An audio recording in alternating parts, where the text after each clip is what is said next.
Hello guys, today I'll be reviewing What the Dead Men Say by Trivium. I was really looking forward to the album, one of my most anticipated albums of the year.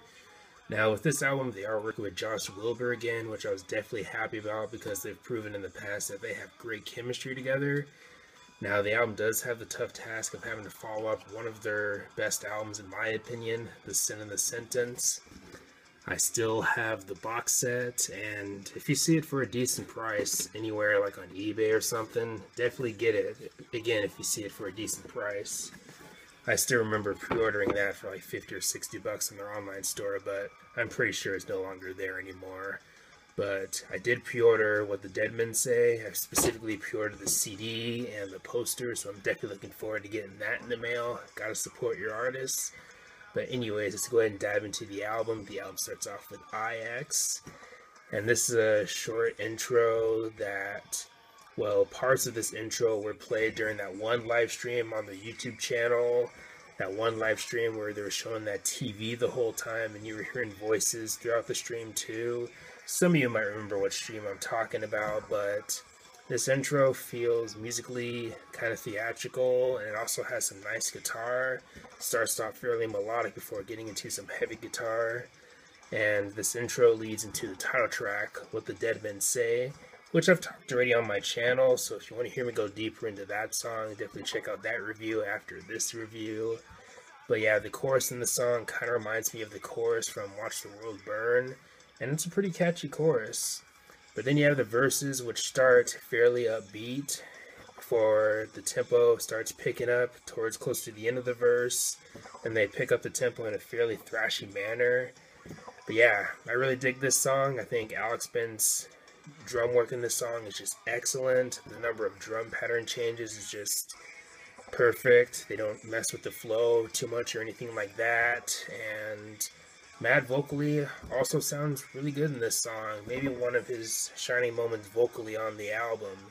But yeah, What the Dead Men Say, definitely a great song, and not a bad choice for a single too.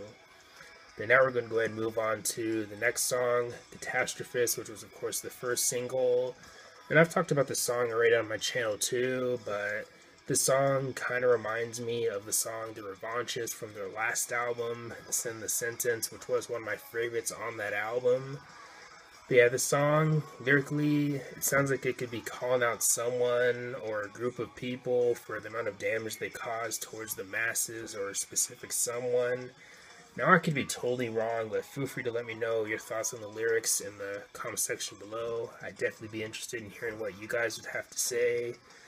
But yeah, this song has plenty of proggy moments and rhythm/tempo changes. The verses in general remind me of the last two albums, Silence in the Snow and The Sin the Sentence. And then you have the chorus, which I think is simple yet catchy. But yeah, overall, I really liked it, Catastrophist. I liked it when the song came out, and I still enjoy it today. The replay value is still great in general. But now we're going to go ahead and move on to the next song, Amongst the Shadows and the Stones. And with this song, definitely one of the most extreme or most heavy songs on the album. So if you're a fan of songs like The Skyline Severance or Chaos Reigns, then you should probably enjoy this song. But it's hard to pick who shines the most in the song, in my opinion, because everyone is just on fire. Alex, Paulo, Corey, Matt, they all are excellent in this song. But with this song, I love the aggression from the vocals, such as in the verses. I think Alex really snaps behind the drum kit, and there are some riffs that definitely really pack a punch. But yeah, Amongst the Shadows and the Stones, definitely a great song. But now we're going to go ahead and move on to the next song, Bleed Into Me. And this is a more radio-friendly sounding song, a more straightforward song with a bit of a darker tone. It does start off with the bass intro, which eventually leads into the first verse. But I also really like the chorus. I just really like Matt's vocals here. And you also have the solo, which I also really dug, but I wish it went on a little bit longer. But either way, it's still a great solo. But Bleed Into Me, I really dig this song. It does have one of those choruses that can maybe get stuck in your head, which is definitely a plus. But yeah, again, Bleed Into Me, definitely a great song. But now we're going to go ahead and move on to the next song, The Defiant, which kind of feels like a mix between the Ascendancy album and the In Waves album. The verses musically kind of remind me of the song The Deceived. And then you have the chorus, which I really dig. And I also find it catchy too. But with the middle section, it starts off fairly thrashy and kind of gives me Ascendancy vibes. Then you have the solo, which I also really dug too. And it kind of made me think of a solo you'd hear from like the In Waves album. But yeah, The Defiant, if you're a fan of early Trivium, then you should probably enjoy this song. But yeah, definitely a great song for sure. But now we're going to go ahead and move on to the next song, Sickness Upon You. I like the variety of different sections throughout the song and the multiple rhythm/tempo changes. I also really dig the heavy breakdown. It kind of made me think of the song Sever the Hand, because in the breakdown you do get some moments that feel kind of thrashy. But yeah, Sever the Hand, it was one of my favorites off of the Cinema Sentence, and I remember loving the middle section in that song too. But yeah, the heavy breakdown in this song is just excellent. Maybe this song maybe has one of my favorite middle sections on the album. But yeah, it's a more technical/proggy song on the album. Now, if you don't know, I am a big fan of prog rock and prog metal. I am a fan of bands like Dream Theater, Fates Warning, Queensryche, Rush, Yes, and some others. So the instrumentation in this song, to no surprise, definitely put a smile on my face. So I won't be surprised if this song ends up being one of my favorites on the album. I am really digging this one. But now we're going to go ahead and move on to the next song, Scattering the Ashes.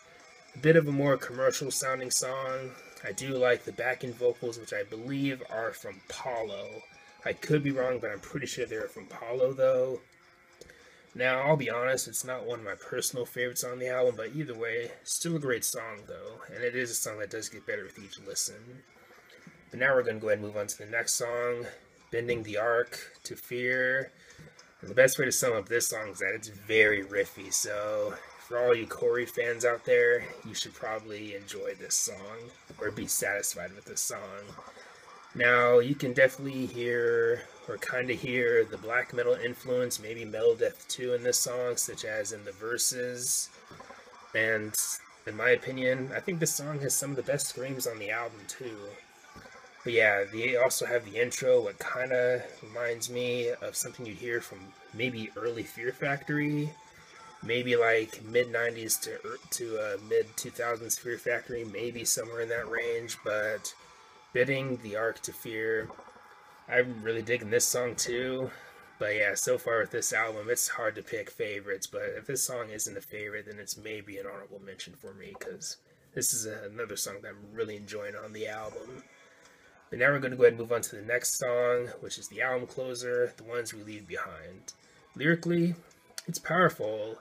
And lyrically, well, this is my interpretation, but I believe it could be about unity and trying to eliminate what divides us in general, whether it be like beliefs or stances when it comes to political issues or anything like that. But yeah, this song is definitely very upbeat, especially in the verses.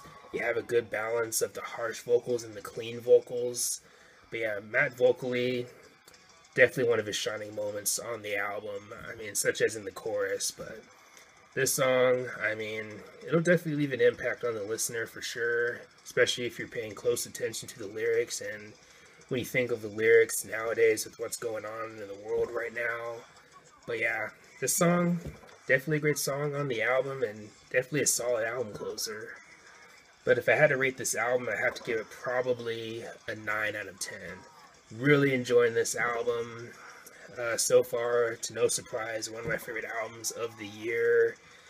And yeah, the album does have its share of highlights too. But now, how does it compare to The Sin of the Sentence? Do I like it more than The Sin of the Sentence? I'm still thinking about that. I'm still not sure. But either way, definitely a strong album and definitely a great addition to their discography. But anyways, let me know your thoughts on the album. Do you love it? Do you hate it? Let me know some of your favorite songs on the album or least favorites. How does it compare to the early work and all that good stuff. But anyways, thanks for watching. Please leave a comment and a like, subscribe. Have a nice day and take care.